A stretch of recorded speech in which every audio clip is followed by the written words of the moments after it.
ایک علاقے میں ایک بڑے خطرناک ڈاکو کو گرفتار کیا گیا. مقدمہ چلا. اب جب مقدمہ چلا تو نہ صرف ڈکیتیاں، نہ صرف چوریاں، بلکہ قتل و غارت گری کے بھی بہت سارے اس پر مقدمے نکل آئے. اور اب جب اتنے سارے اس کے جرائم تھے تو آخر کار اس مقدمے میں اس کو پھانسی کی سزا اناؤنس کر دی گئی کہ اس کو پھانسی دی جائے گی. قتل بھی کیے ہیں، چوریاں بھی کی ہیں، ڈکیتیاں بھی کی ہیں، بگ کرمنل. پھانسی کا وقت آیا تو اس سے کہا گیا کہ آخری خواہش. کہتا ہے آخری خواہش یہ کہ اپنی ماں سے ملنا ہے. ماں کو بلایا گیا. لوگوں نے سوچا بڑا فرما بردار ہے، آخری خواہش ہے، ماں سے ملنا چاہتا ہے، اتنا پیار ہے ماں سے اور ماں سے کچھ معافی تلافی کرے گا. مگر جیسی ماں آئی تو اس نے ماں پر حملہ کر دیا اور ماں کو جناب نوچ رہا ہے، تکلیف پہنچا. لوگوں نے بڑی مشکل سے الگ کیا اور کہا بدبخت آدمی، ویسے ہی آخری وقت ہے، جاتے جاتے بھی ماں کو نوچ رہا ہے، ماں پر حملہ کر دیا. اب جناب اس صفاقانہ حرکت کے بارے میں اس سے پوچھا گیا تو وہ کہتا ہے کہ مجھے پھانسی کے پھندے تک اسی ماں نے پہنچایا. اب جا کے مجھے احساس ہوا کہ جب میں اسکول میں پڑھتا تھا تو میں جب بچوں سے لڑائی کرتا تھا تو ماں کہتی تھی بیٹا بالکل زبردست طریقے سے بدلہ لینا، چانٹا کھا کے کیوں آ گیا، تجھے تو 2 اور لگانی چاہیے تھی. کبھی میں اسکول میں جناب بچوں کی پینسل چرا کے لاتا تھا تو ماں کہتی تھی بیٹا کوئی بات نہیں، آئندہ بھی کوئی اچھی چیز لگے تو لے آنا. میری ماں نے مجھے چوری سے نہیں روکا، میری ماں نے مجھے جھگڑے سے نہیں روکا. میں سمجھا میں تو بہت اچھا کام کر رہا ہوں. جب بھی گھر کسی کی چیز اٹھا کر لاتا تھا تو ماں باپ انجوائے کرتے تھے، ہنستے تھے، مسکراتے تھے. کرتے کرتے میرے اندر ایک شیطان بننے لگا کہ پھر تو مجھے جو بھی نظر آئے مجھے لوگوں کو چھین لینا چاہیے. پھر محلے کے دوستوں میں ایسے دوستوں میں بیٹھنے لگا کہ رات بھر باہر رہتا تھا. ماں نے کبھی نہیں پوچھا بیٹا رات باہر کیوں ہوتا ہے. جب میں گھر میں بڑا ہو کر مہنگی مہنگی چیزیں لانے لگا تو گھر والے خوشی خوشی انجوائے کرتے تھے. کوئی نہیں پوچھتا تھا کہ موٹر سائیکل کہاں سے آ گئی تو گاڑی کہاں سے آ گئی، حالانکہ میں سب ڈکیتی اور چوری اور غلط کاموں کے ذریعے کما رہا تھا. اور پھر ایک وقت آیا کہ میں پھر اور بڑے پیمانے پر بڑا ڈاکو بن گیا، قاتل بھی بن گیا اور آج پھانسی کے پھندے پر پہنچ گیا. اے میرے پیارے اسلامی بھائیو، یہ بظاہر تو ایک واقعہ ہے مگر یہ ہم سب کے لیے بہت بڑا درس ہے کہ بچے کو فرام دا اسٹارٹ جو سکھایا جاتا ہے نا یہ اس کے دل پر گویا لوہے محفوظ پر لکھا جا رہا ہے، اس کے دل کی تختی پر لکھا جا رہا ہے. اس کی سینہ جو ہے وہ بڑا کلیئر ہوتا ہے. اس بچے کو کیا پتا کیا غلط ہے اور کیا صحیح ہے. یاد رکھیے امام غزالی رحمت اللہ تعالی فرماتے ہیں بچوں کی تربیت اہم اور تاکیدی امور میں سے ہے. بچہ والدین کے پاس ایک امانت ہے. اس کا پاک دل ایک ایسا جوہر نایاب ہے جو ہر نقش و صورت سے خالی ہے.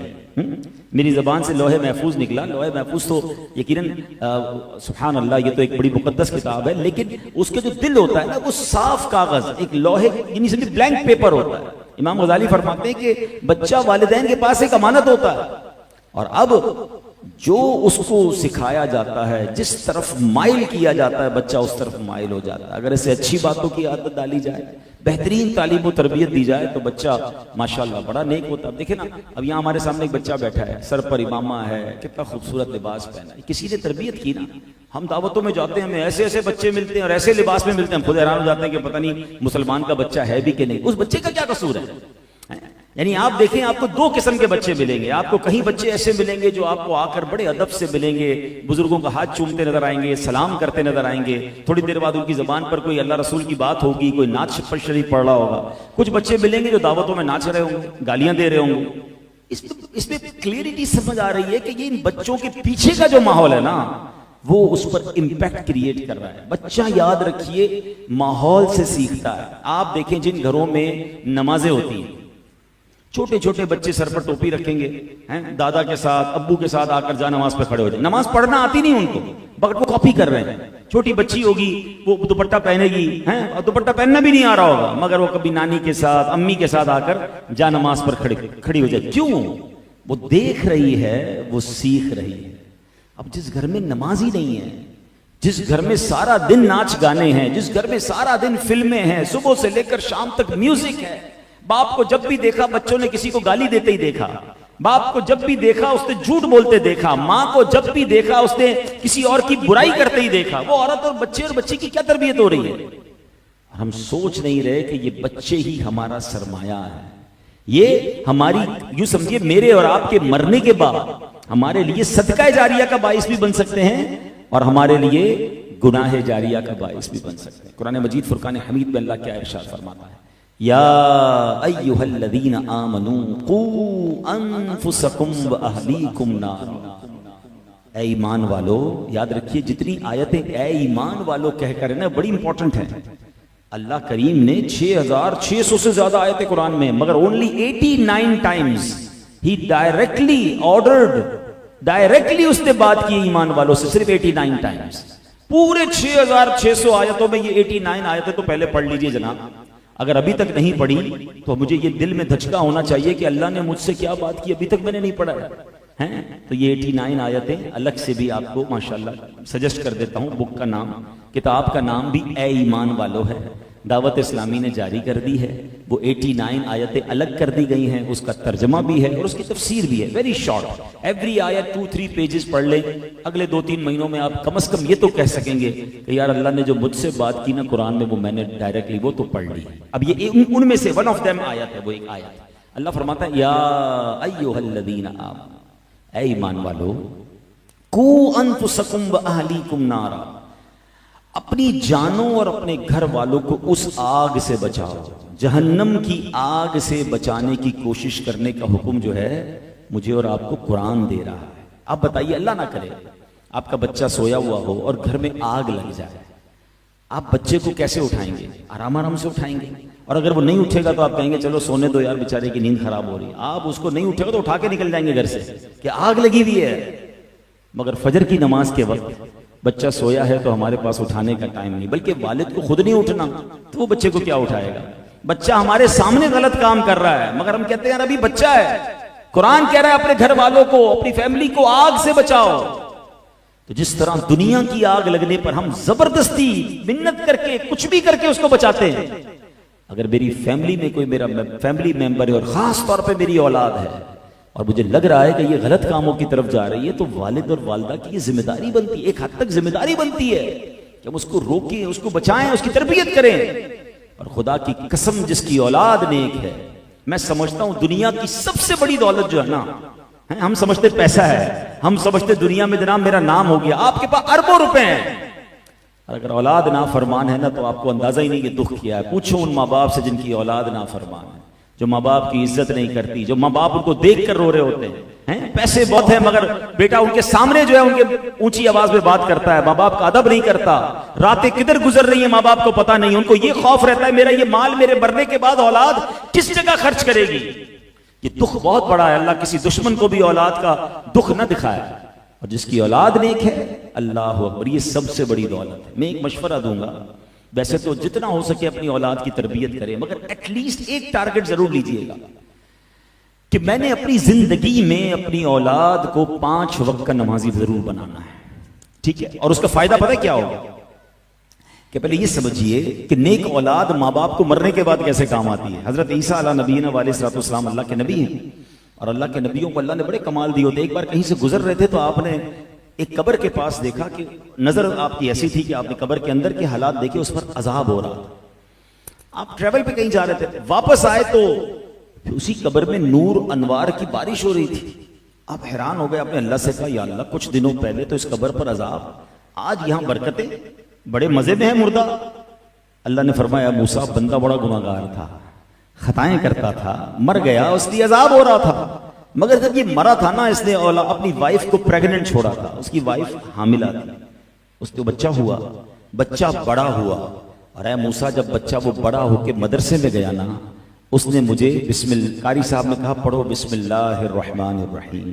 اس بچے نے پڑھا بسم اللہ الرحمن الرحیم. اے موسیٰ اے عیسیٰ مجھے حیا آئی کہ میں اس کے باپ کو زمین کے اندر عذاب دوں جس کا بیٹا مجھے زمین کے اوپر رحمان اور رحیم کے نام سے پکار رہا ہے.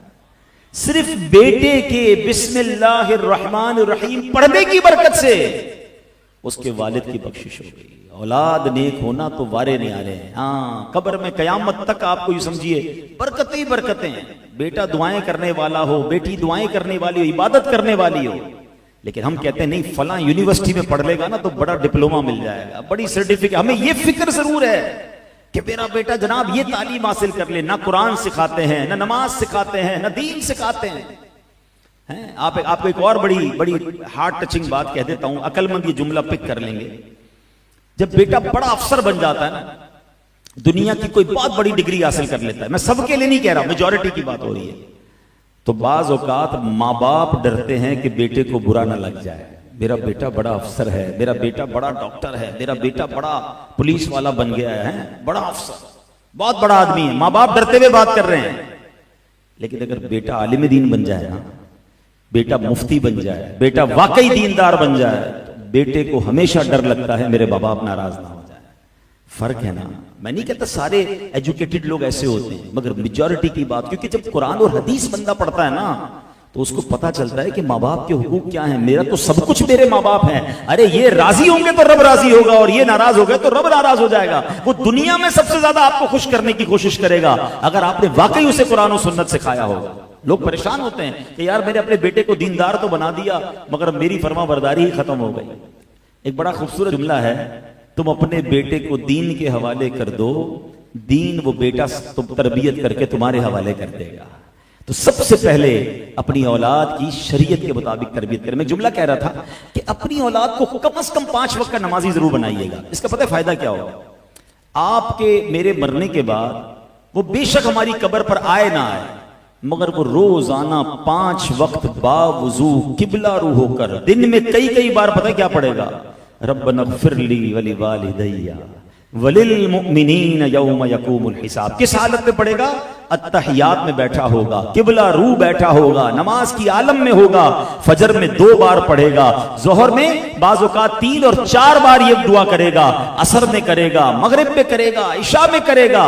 سبحان اللہ. آپ نے سنا ایک بار رحمان الرحیم کہا تھا، اللہ نے اس قبر والے سے عذاب اٹھا دیا جس کا بیٹا 5 بار اس کے لیے دعا کرے گا. سوچو نا ماں باپ کا کیا حال ہو جائے گا.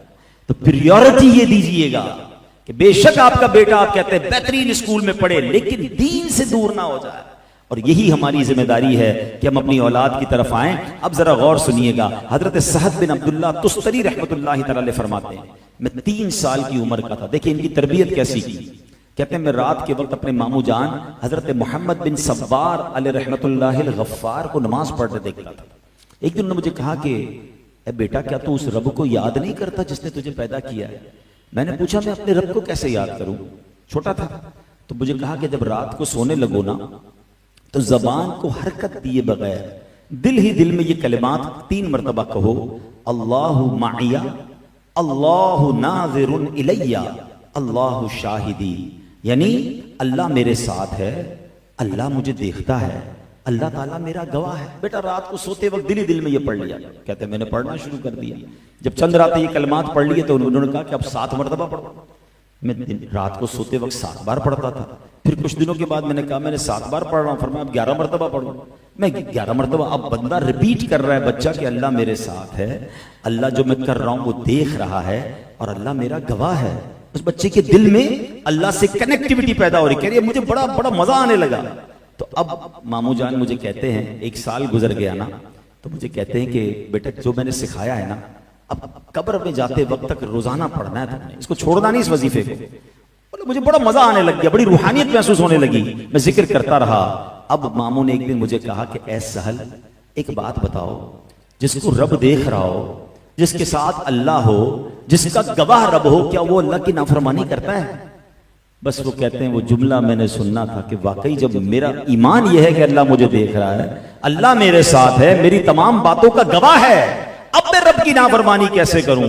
اللہ اکبر. حضرت سعد نے اب وہ عبادتیں کرنا شروع کی کہ اب اللہ کے بہت بڑے ولی بن گئے. Look at the way of training کہ بچے کو یہ احساس دلانا ہے اللہ دیکھ رہا ہے، اللہ سے محبت سکھانی ہے. مجھے حضرت عبداللہ بن حرب رحمۃ اللہ تعالی علیہ ان کا نام تھا، ان کا واقعہ یاد آیا کہ وہ اپنے بچوں کو کیا سکھایا انہوں نے؟ توکل. ہمارے یہاں یہ بڑا پرابلم ہے. ہم چھوٹے سے بچے کو سکھاتے ہیں بیٹا دیکھو پیسے ہوں گے تو کام ہوگا دنیا کا. چھوٹی عمر سے اس کو اسباب کے پیچھے لگاتے. تعلیم نہیں ہوگی تو ترقی نہیں کرے گا. دنیا میں سورسز نہیں ہوں گے تو تیرا کام نہیں بنے گا. اچھا بڑے لوگوں میں اٹھا بیٹھا کر. یقیناً اسباب بڑی چیز ہوتی ہیں مگر اصل خالق اسباب مالک ہے. اس کو یہ کب سکھاؤ گے کہ بیٹا دنیا بھر کی دولت ہوئی اور رب راضی نہ ہوا تو تیرا کوئی کام سیدھا نہ ہوگا. پہلے رب کو راضی کرنا. دنیا کے سارے بڑے لوگوں سے تیرا رابطہ ہے، اگر رب تجھ سے ناراض ہے تو تیری زندگی میں کوئی ترقی نہیں ہونی، اللہ کو راضی کرنا پہلے ضروری ہے۔ تو حضرت عبداللہ بن حرب رحمۃ اللہ تعالی علیہ، ان کا بیٹا تھا، چھوٹا تھا۔ دیکھیں بچوں کی تربیت کے نرالے انداز، اپنے بچے کو کہتے ہیں بیٹا جب بھی کھانا کھانا ہونا تو اللہ سے مانگو، اور یہ ایک جگہ ہے محراب گھر میں بنی ہوئی، کہا یہاں بیٹھو گے دعا کرو گے یا اللہ مجھے کھانا دے دے تو میں کھانا مل جائے۔ اس بچے کو دوپہر کو بھوک لگتی، وہ محراب کے پاس جاتا، ان کی جو زوجہ تھی نا، انہوں نے پلان یہ کیا تھا کہ جب بیٹا دعا کرے تم نے محراب میں کھانا رکھ دینا، تاکہ بچے کو یہ پتا ہو کہ اصل دینے والی ذات، رزق دینے والا رب ہے۔ بچہ کسی اور سے نہ مانگتا، دوپہر کو جا کر دعا کرتا تو کھانا مل جاتا، رات جا کر دعا کرتا کھانا مل جاتا، ان کی زوجہ جا کر وہ کھانا وہاں رکھ دیا کرتی۔ ایک دن کچھ عرصہ ہو گیا تو ان کی زوجہ گھبرائی ہوئی آپ کے پاس آئی اور کہتی حضور بڑا معاملہ ہو گیا۔ کہ کیا ہوا؟ کہ آج میں کھانا دینے کے لیے دیر ہو گئی مجھے، اور میں جب دوڑتی ہوئی گئی کہ بیٹے نے دعا کی ہوگی تو دیکھا وہ کھانا کھا رہا ہے۔ تو میں نے کہا بیٹا یہ کھانا کہاں سے آیا؟ کہا اللہ کی طرف سے آیا، روزی تو اللہ کی طرف سے آتا ہے، تو کھانا اس کو کس نے دیا؟ میں نے تو دیا ہی نہیں۔ تو وہ بزرگ فرماتے ہیں بس مجھے اسی دن کا انتظار تھا، اب تمہیں کھانا دینے کی ضرورت نہیں، اب اس کو غیب کے خزانوں سے خود عطا کر دیا جائے گا۔ یعنی اس کا کنیکشن وہ بن گیا اللہ سے، اس کا بھروسہ وہ بن گیا کہ اب اس کی غیب سے مدد ہونا شروع ہو گئی۔ مگر آج ہم ڈیلیبریٹلی یا انڈیلیبریٹلی، یا تو جانتے ہوئے یا بغیر جانتے ہوئے، اپنے بچوں کو سخاوت سے دور کر رہے ہیں، اپنے بچوں کو توکل سے دور کر رہے ہیں، اپنے بچوں کو بزدل بنا رہے ہیں۔ اللہ پر بھروسہ کب سکھاؤ گے؟ ہیں علماء کہتے ہیں بہترین تحفہ ہے باپ کی طرف سے اگر باپ اپنی اولاد کو سخی بنائے۔ سخاوت کیسے آتی ہے؟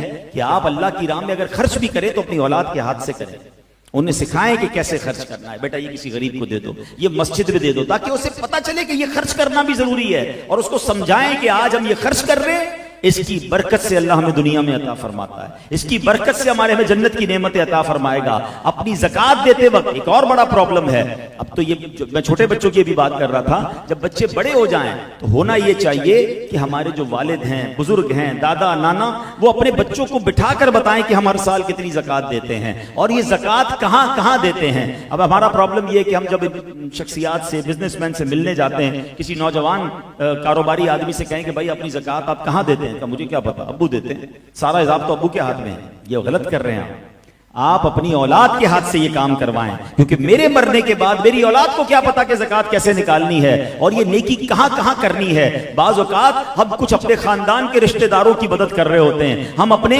جناب کچھ ایسے سنی ادارے ہوتے ہیں جن کی مدد کر رہے ہوتے ہیں، مگر اپنی اولاد کو نہیں بتاتے، اور ہمیں ایسا پتا چلتا ہے کہ جب والد کا انتقال ہوا تو اولاد کو تو پتہ ہی نہیں ہے کہ ابو کہاں کہاں وہ نیکی کے کام کرتے تھے، یہاں تک کہ والد کے دوست اور رشتہ دار بیچارے پریشان ہو جاتے ہیں کہ جناب اس کا انتقال ہو گیا، اب ہماری مدد کرنے والا کوئی نہیں۔ لیکن اگر آپ یہی کام اپنے بچوں کے سامنے یا انہی کے ذریعے یہ کرواتے رہتے تو آپ دنیا سے چلے جائیں گے، آپ کی نیکی باقی رہے گی۔ تو عقل مند وہ ہوتا ہے جو اپنے بچوں کو اپنی زندگی میں ہی نیکی کے کاموں میں آگے بڑھائے اور ان کی تربیت کرے۔ مگر حال یہ ہے میرے پیارے اسلامی بھائیوں کہ آج اولاد کی دانستہ یا غیر دانستہ غلط کاموں کی تربیت ہو رہی ہے۔ باپ بیٹے کے سامنے جھوٹ بول رہا ہے، وہ کیسے امید کرتا ہے کہ یہ بیٹا سچ بولے گا؟ بیٹا چھوٹا ہے، گھر میں فون آیا، والد کہتا ہے بیٹا فون اٹھا کے کہہ دو ابو سو رہے ہیں۔ اب بچہ تو دیکھ رہے ہیں نا ابو جاگ رہے ہیں، اب آپ اس بچے کی تربیت کر رہے ہیں کہ جب موڈ ہو جھوٹ بول دیا کرو۔ وہ آج آپ کے سامنے کہہ دے گا ابو سو رہے ہیں،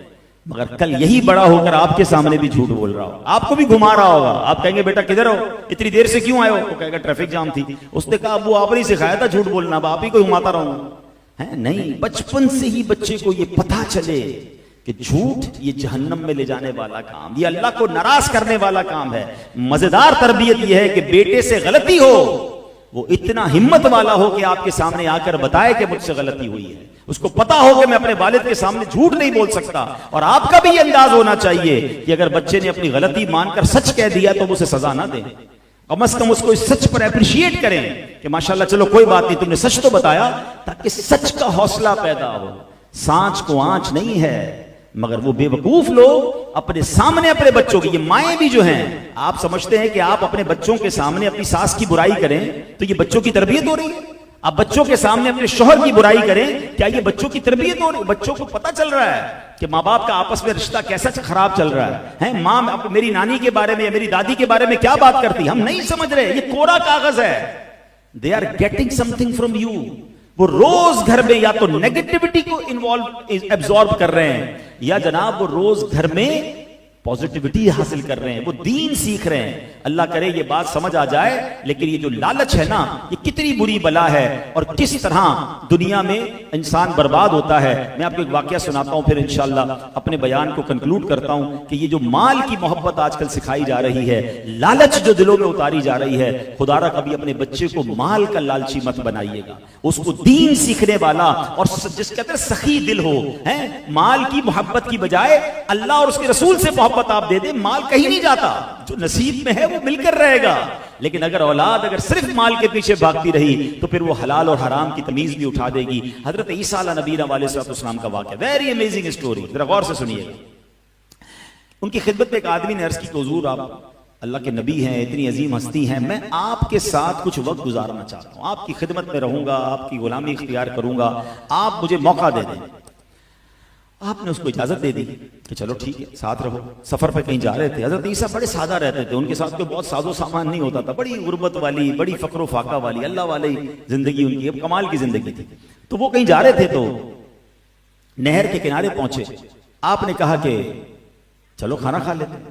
حضرت عیسیٰ علیہ السلام نے کھانا ہاتھ وغیرہ دھوئے اور کھانا جب لگایا گیا تو آپ کے پاس 3 روٹیاں تھیں، ایک روٹی آپ نے کھائی، ایک روٹی اس مسافر نے کھائی۔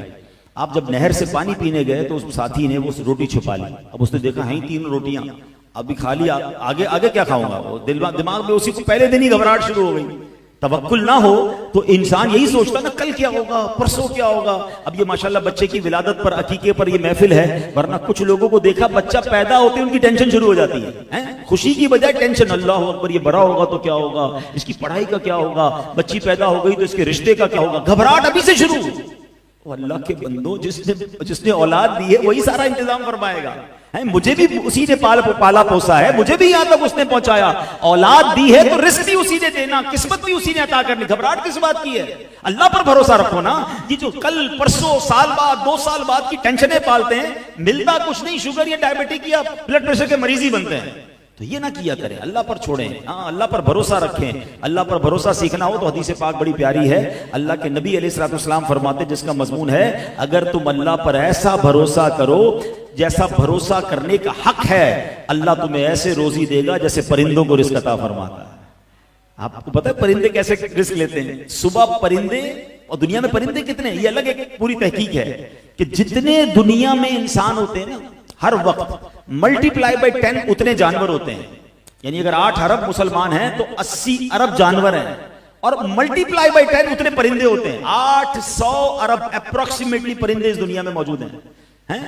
اور یہ الگ ڈیبیٹ ہے وہ رہتے کہاں ہیں؟ وہ رہتے درختوں میں جو ہم کاٹی جا رہے ہیں۔ کراچی میں تو پرندے دیکھنے کو نہیں مل رہے۔ کراچی والوں ایسا نہ کرو، ہم چھوٹے تھے تو ہمیں کوئل کی آواز بھی آتی تھی، ہمیں مینا بھی دیکھنے کو ملتی تھی، تتلیاں بھی دیکھنے کو ملتی تھی۔ اب تو ہمارے بچوں نے تو یہ بھی نہیں دیکھا، پتہ نہیں وہ سمجھے کتابوں میں ہی ہوتی ہے، باقی شہروں میں نہیں ہوتے یہ پرندے۔ ایسا نہ کریں، درخت لگائیں۔ یہ درخت ان کی کالونیاں ہیں، ہم اپنی کالونیوں کے لیے ان کی کالونیاں ختم کرتے ہیں۔ بہرحال تو یہ 800 ارب پرندے کیسے کھاتے ہیں؟ کبھی دیکھا کسی گھونسلے میں کوئی کبٹ بنی ہوئی ہو، 5 دن کا چارہ اس کے اندر ہو؟ ایک پرندہ بھی کچھ نہیں بچاتا ہے۔ صبح سارے خالی پیٹ گھونسلے سے نکلتے ہیں، شام واپس آتے ہیں، اللہ نے سب کو روزی دے دی ہوتی ہے۔ جو رب 800 ارب پرندوں کو روز کھانا دے رہا ہے وہ مجھے نہیں دے گا؟ میں تو اشرف المخلوقات ہوں۔ بس توکل کی کمی ہے۔ تو اب حضرت عیسیٰ کا ساتھی کیا کرتا ہے؟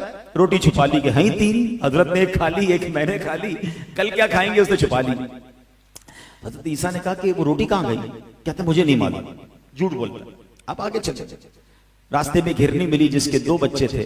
آپ نے ہرنی کے ایک بچے کو اپنے پاس بلایا، وہ بچہ آ گیا، آپ نے اسے ذبح کیا اور اس کو بھونا گوشت کو کھانا کھایا، دونوں نے مل کر کھایا۔ وہ تو سوچ رہا تھا نا روٹی ختم ہو جائے گی، آپ کو تو ہرنی کا بچہ مل گیا، دونوں نے کھایا۔ کھانا کھانے کے بعد آپ نے ہڈیوں کو جمع کیا اور فرمایا قم باذن اللہ، اللہ کے حکم سے کھڑا ہو جا۔ اللہ کی شان دیکھیں، حضرت عیسیٰ کا معجزہ، وہ ہرنی کا بچہ پھر کھڑا ہو کے دوڑنا شروع ہو گیا۔ کھا بھی لیا آپ نے کھانا، ہرنی کا بچہ پھر کھڑا ہو گیا۔ تو آپ نے اس شخص سے کہا کہ اس رب عز و جل کی قسم جس نے مجھے یہ معجزہ دکھانے کی طاقت دی، بتا وہ تیسری روٹی کہاں گئی؟ وہ کہتا ہے مجھے نہیں معلوم۔ آپ نے کہا چلو آگے چلتے۔ آپ نے ایک شخص کا ہاتھ پکڑا، دریا ایسا، اور آپ نے ہاتھ پکڑا اور دریا کے اوپر چلتے ہوئے آپ نے کراس کر دیا پورا دریا۔ جب کراس کر گئے تو آپ نے فرمایا اس خدا کی قسم جس نے مجھے یہ معجزہ عطا فرمایا، سچ بتا وہ تیسری روٹی کہاں؟ وہ بندہ کہتے ہیں ایک جھوٹ بول دے، اب اس کو اس بات کو چھپانے کے لیے ہوتا ہوگا کہ آپ میں سے کوئی بھی کبھی جھوٹ کیوں بولے بھائی، ہو گئی غلطی بتا دیں. وہ اب ایک جھوٹ بچانے کے لیے اگلا جھوٹ کہہ رہا ہے مجھے نہیں پتا وہ روٹی کہاں. اللہ کے نبی کو بار بار ڈینائی کر رہا ہے، بار بار منع کر رہا ہے مجھے نہیں معلوم. چلتے چلتے ایک ریگستان میں پہنچ گئے. اب جب وہاں پہنچے تو آپ نے ایک ریت کی ڈھیری بنائی اور کہا کہ اللہ پاک کے حکم سے سونا بن جا. وہ پورا ریت کا ڈھیر جو ہے نا وہ گولڈ بن گیا. آپ نے اس کے 3 حصے کیے.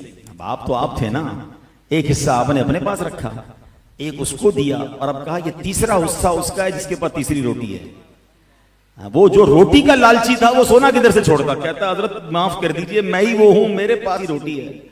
آپ نے کہا بیٹا یہ تینوں سونے کے ڈھیر تیرے، جھوٹے کو میں اپنے ساتھ نہیں رکھ سکتا. Actually he tries to find the guy. وہ جاننا چاہ رہے تھے یہ بندہ ہے کیسا. جب پتہ چل گیا جھوٹا ہے، آپ نے وہ گولڈ پورا اسے دیا، سونا دیا، اور اب چلے گئے چھوڑ کر، میرے ساتھ نہیں رہ سکتے. یہاں ایک اور بات سیکھنے کو ملی کہ قرآن کیا کہتا ہے، کونوا مع الصادقین، سچوں کے ساتھ رہو، جھوٹے کے ساتھ نہیں. اس کا مطلب جھوٹا دوست نہیں ہونا چاہیے. وہ آپ کو ہمیشہ کبھی نہ کبھی جا کے ایسی تکلیف پہنچائے گا، ایسے میدان میں چھوڑ کے چلا جائے گا کہ آپ حیران ہو جائیں گے. کیونکہ جھوٹ بولنا منافقت کی نشانی ہے. مگر بدقسمتی سے ہمارے دوست کون ہیں، ہمیں تو پسند ہی وہ آتا ہے جو زیادہ اچھے طریقے سے جھوٹ بولتا ہو، زیادہ اچھے طریقے سے کہانیاں سناتا ہو، کسی کی ماد اللہ برائی بیان کرتا ہو، جھوٹے لطیفے سناتا ہو. ہم اس کی صحبت میں انجوائے کرتے ہیں. نہیں، یاد رکھیے جھوٹا دوست نہیں ہونا چاہیے. اور ایک اور جملہ یاد کر لیجئے، روایتوں میں آتا ہے دوست کے دین پر ہوتا ہے. دوست تو وہ ہوتا ہے جس کو دیکھ کر خدا یاد آ جائے. کوئی ایک دوست ایسا ہے ہمارا. اسی طرح بچوں کی بات چل رہی ہے، بچوں کی تربیت میں بھی چیک کریں کہ میرے بچے کے دوست کون ہیں. برے دوست ہی تو برا بناتے ہیں نا. ہم بھی برے دوستوں میں انجوائے کر رہے ہیں. نہیں، چیک کرو کوئی ایک دوست تو ایسا ہو جس کو دیکھ کر خدا یاد آ جائے.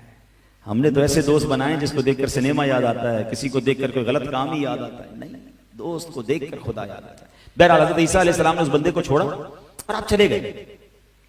اب یہاں نیا کام شروع ہو گیا. لالچ تھی نا، دیکھیں لالچ کتنی بری بلا ہے. ابھی تو بڑا خوش کہ جناب سونا اتنا سارا مجھے مل گیا، چادر میں لپیٹا، کاندھے پہ اٹھایا، ریگستان تھا، تنہائی تھی، سفر شروع کیا. آگے گیا تو اس کو 2 بندے مل گئے اور ان 2 شخص نے دیکھا کہ اس کے پاس تو سونا ہے، تجھے تو قتل کر دیں گے اتنا سونا.